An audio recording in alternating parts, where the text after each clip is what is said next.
या बातमीचे प्रायोजक आहेत hotel pick and carry Ankit Purna snacks. फक्त 45 रुपयात स्वादिष्ट मिसळपाव मिळण्याचे एकमेव ठिकाण. पत्ता आसरा हाऊसिंग सोसायटी, आसरा चौक, सोलापूर. 13,000 किलो सोनं आणि 500 कोटी लाडूंचा रोजचा खप तरी तिरुपती बालाजी कर्जबाजारी कसा? भारतातील श्रीमंत देवस्थान म्हणून ओळखले जाणारे तिरुपती बालाजीचे मंदिर सर्व परिचित आहेच, पण त्या मंदिराची उत्सव मूर्ती अर्थात तिरुपती बालाजी अंगावर एवढे सोने लेवून, डोक्यावर सोन्याचा कळस उभारून, चांदीचे खांब असून आणि रोजचे कोट्यावधी रुपयांचे उत्पन्न असून ही कर्जबाजारीच आहे. त्यांना कर्ज दिले ते धनसंपत्तीचे देव कुबेर यांनी. देव आपले संकट निवारण करतो, पण देवावर आलेले संकट कोणी निवारायचे? या भोळ्या भावनेपोटी अनेक सश्रद्ध भाविक दानधर्माबरोबरच तिरुपती बालाजीच्या नावे केसही दान करतात. जाणून घेऊया त्यामागील आख्यायिका. तिरुपतीने का घेतले होते कर्ज? कुबेर हा रावणाचा सावत्र भाऊ आहे, जो देवांचा खजिनदार म्हणून ओळखला जातो. कुबेराकडे एवढी संपत्ती होती की स्वतः भगवान विष्णूंनीही लक्ष्मीशी विवाह करण्यासाठी त्यांच्याकडून कर्ज घेतले. कर्ज घेताना विष्णूंनी कलियुगाच्या अखेरीस व्याजासह सर्व कर्ज फेडणार असल्याचे सांगितले होते. या ऋणातून भगवान विष्णूचे व्यंकटेश रूप आणि देवी लक्ष्मीचे रूप असलेल्या पद्मावती यांचा विवाह झाला. देवावरचे कर्ज फिटावे या श्रद्धेमुळे आजही भक्त विष्णूचा अवतार असलेल्या तिरुपती बालाजीला मोठ्या प्रमाणात सोने अर्पण करतात. चांदी, हिरे, मोती, दागिने अर्पण करतात, जेणेकरून देव ऋणमुक्त होईल, अशी आहे ती आख्यायिका. सद्यस्थितीत या देवस्थानाकडे सुमारे 3 लाख कोटी संपत्ती आहे आणि जंगम मालमत्तेचाही समावेश आहे. तरी अजून काही बालाजीचे कर्ज फिटेना. खरंच एवढे कर्ज होते का? भगवान व्यंकटेश्वराने कुबेराकडून राममुद्राच्या नाण्यांमध्ये 14 लाख रुपयांचे कर्ज घेतले होते. या संदर्भात भगवान व्यंकटेश्वराने कुबेरांना एक वचनपत्र दिले होते, जे भगवान ब्रह्मदेवाने तयार केले. त्याचा उल्लेख तिरुपतीच्या वराहस्वामी पीठात आढळतो. नॅशनल सॅम्पल सर्वेच्या आकडेवारीनुसार तिरुपती बालाजीची संपत्ती 3 लाख कोटी रुपये आहे, जी सकल राष्ट्रीय उत्पादनाच्या GDP 2.32% आहे. तिरुपतीकडे एवढे तर कुबेराकडे केवढे सोने? रामायणानुसार कुबेर यांना त्यांचे वडील ऋषी विश्व यांनी राहण्यासाठी सोन्याची लंका दिली होती. कुबेर देवांच्या तपश्चर्येवर प्रसन्न होऊन ब्रह्मदेवानी त्यांच्या मनाच्या गतीने चालणारे पुष्पक विमानही दिले. वडिलांच्या सांगण्यावरून कुबेरांनी आपला भाऊ रावणाला सुवर्ण लंका दिली आणि कैलास पर्वतावर अलकापुरीची स्थापना केली. येथून अलकनंदा नदी उगम पावत असे म्हणतात. म्हणजेच एक सुवर्ण नगरी दान करणारे कुबेर रावणापेक्षा शतपटीने श्रीमंत असणार हे नक्की. तिरुपती आहेत 13,000 किलो सोन्याचे मालक. भगवान व्यंकटेश्वर हे तिरुपती तिम्मप्पा या नावानेही ओळखले जात आहे.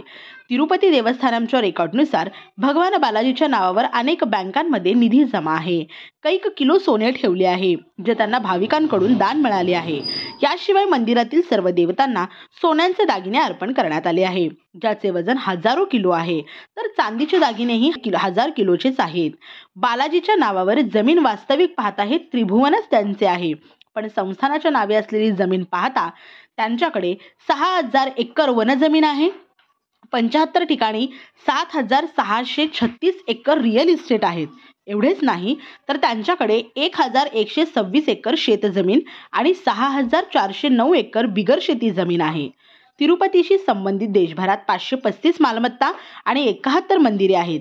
त्यापैकी 159 भाडे तत्वावर देण्यात आली आहेत. यातूनच वार्षिक 4 कोटी रुपयांचं उत्पन्न मिळतं. शिवाय दरवर्षी 1,021 कोटी रुपये भाविकांकडून देणगी मिळते, ती वेगळी. म्हणजेच भारतीयांकडे आहे सोन्याची खाण. भारतातील मंदिरांच्या तिजोरीत इतके सोने आहे की ते अमेरिकन सरकारच्या तिजोरीपेक्षा तिप्पट आहे. पद्मनाभ स्वामी मंदिर, तिरुपती बालाजी मंदिर, जगन्नाथ मंदिर, वैष्णवी देवी मंदिर आणि आदी मंदिरांमध्ये 4,000 टन सोने ठेवले आहे. ही आकडेवारी वर्ल्ड गोल्ड काउन्सिलची आहे. भारताचा सोन्याचा साठा 800 टनाहून अधिक असू शकतो आणि एकूणच भारतीयांकडे 25,000 टनाहून अधिक सोने जतन केले आहे. सर्वात मोठा सोन्याचा साठा असलेल्या अमेरिकेकडे 8,965 टन सोने आहे आणि आपल्याकडे जवळपास तिप्पट. हुंडीत 1400 कोटीहून अधिक जमा 2022ची आकडेवारी देखील दर्शवते की तिरुमला येथील भगवान बालाजीच्या हुंडींचे वार्षिक उत्पादन 1400 कोटी रुपये आहे. त्याच वेळी जाहीर झालेल्या अहवालानुसार एकट्या सचिन तेंडुलकरचे वार्षिक उत्पन्न 1300 कोटी तर विराट कोहलीचे वार्षिक उत्पन्न 100 कोटीहून अधिक आहे. म्हणून तर त्यांनाही क्रिकेटचे देव मानत असावे का? असो, लाडूंपासून वार्षिक 500 कोटी रुपयांचे उत्पन्न तिरुमला येथे दररोज सुमारे 3 लाख लाडू तयार होतात आणि भक्तांना वितरित केले जातात. केवळ लाडूंच्या विक्रीतून ट्रस्टला दरवर्षी सुमारे 500 कोटी रुपये मिळतात. तिरुमला तिरुपती देवस्थान लाडू पोहूवर दिवसाला सरासरी 3 लाख लाडू तयार केले जातात. सध्या पोहूची दररोज 8 लाख लाडू बनवण्याची क्षमता आहे. एकादशीच्या तोंडावर दुर्घटना. तिरुमला तिरुपती देवस्थानमने 10 जानेवारीला पुत्रदा एकादशीला होणाऱ्या वैकुंठद्वारा दर्शनासाठी 1.2 लाख टोकन वाटपाची घोषणा केली होती. 9 केंद्रावर 94 काउंटरद्वारे टोकन जारी केले जातील. मात्र अचानक झालेल्या गर्दीमुळे सारेच विस्कळीत झाले. 1.2 लाख टोकन घेण्यासाठी सुमारे 5 लाख लोक जमले होते. त्यात चेंगराचेंगरी झाल्याने उत्सवाला गालबोट लागली. या बातमीचे प्रायोजक आहेत hotel pick and carry Ankit Purna snacks. फक्त 45 रुपयात स्वादिष्ट मिसळपाव मिळण्याचे एकमेव ठिकाण. पत्ता आसरा हाऊसिंग सोसायटी, आसरा चौक, सोलापूर.